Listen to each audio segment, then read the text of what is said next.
Bismillahirrahmanirrahim. Assalamualaikum warahmatullahi wabarakatuh. Perkenalkan, nama saya Muhammad Ramadan dari Prodi Komunikasi Penyiaran Islam Universitas Muhammadiyah Yogyakarta, angkatan 2019.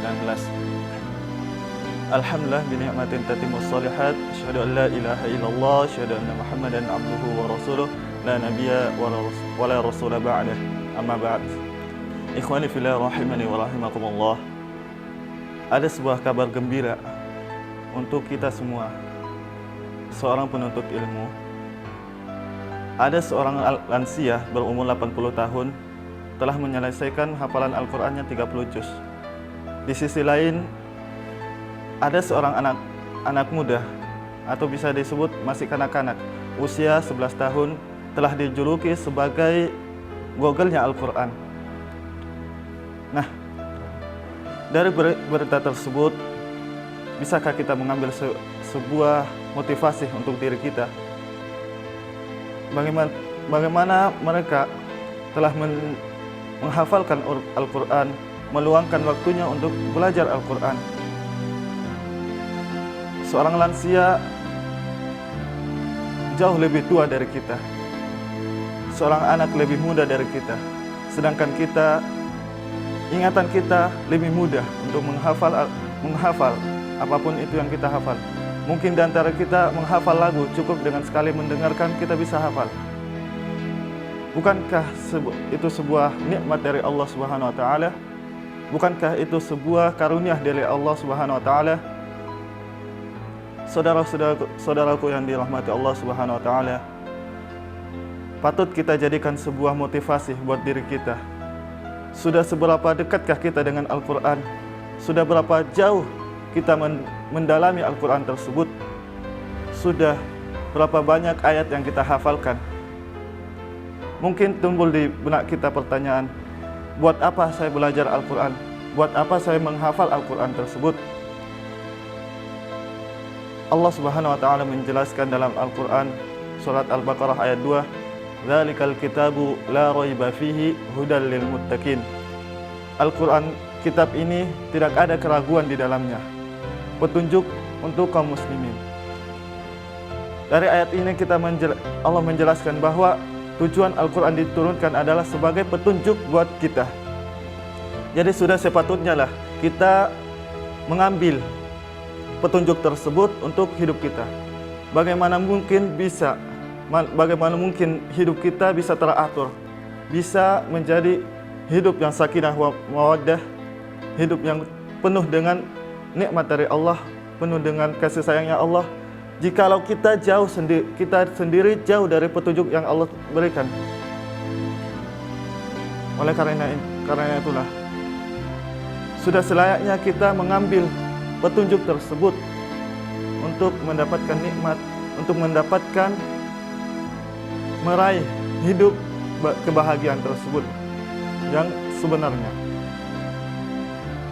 Dalam ayat lain Allah Subhanahu wa taala berfirman juga, Al-Quran bukan hanya sekedar petunjuk, akan tetapi Al-Quran juga sebagai obat. Allah Subhanahu wa taala berfirman, wa yunazzilu minal Qur'ani ma huwa shifaa wa rahmah lil muttaqin. Allah Subhanahu wa taala menurunkan Al-Quran sebagai obat, syifa warahmah, dan sebuah kasih sayang, rahmat untuk kita. Apakah kurang banyak hadis-hadis yang menjelaskan betapa banyak faedah dari kita mempelajari Al-Quran? Apakah kurang banyak dalam Al-Quran Allah menjelaskan kepada kita pentingnya kita mempelajari Al-Quran, manfaat kita mempelajarinya? Apakah masih kurang?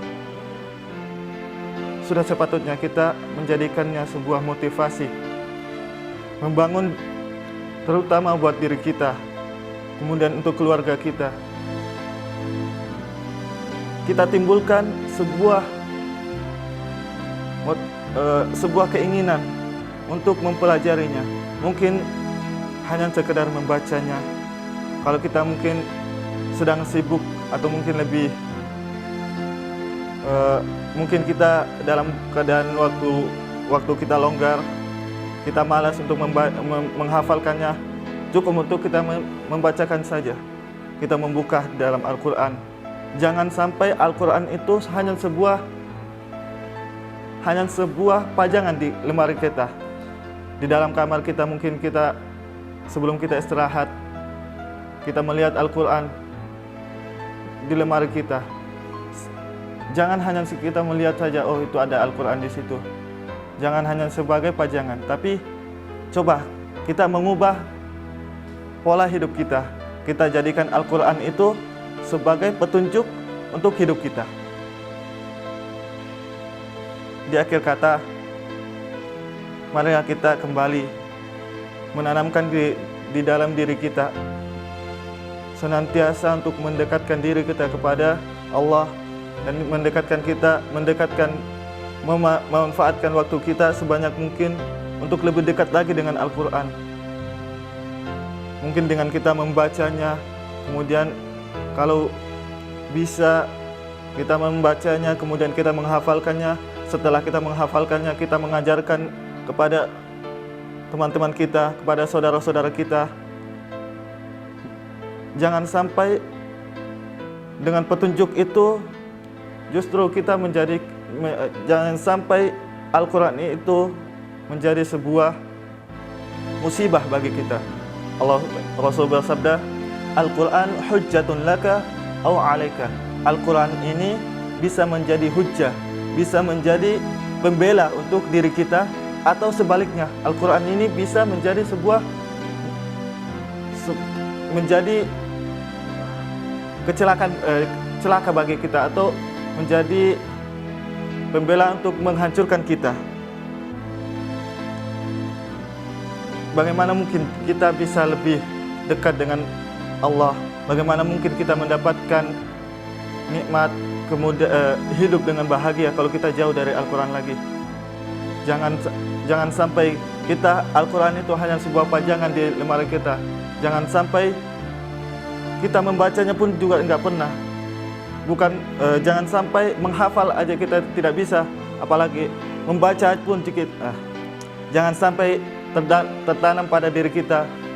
Membaca pun tidak bisa, apalagi menghafal. Setidaknya dalam sehari kita membaca 1-2 ayat dalam Al-Quran. Akhir kata, mungkin cukup sekian yang bisa saya sampaikan. Semoga dengan sedikitnya ini bisa menjadi sebuah dorongan buat diri kita untuk lebih mendekatkan kita, lebih dekat lagi dengan Al-Quran, lebih dekat lagi dengan petunjuk hidup kita. Wassalamualaikum warahmatullahi wabarakatuh.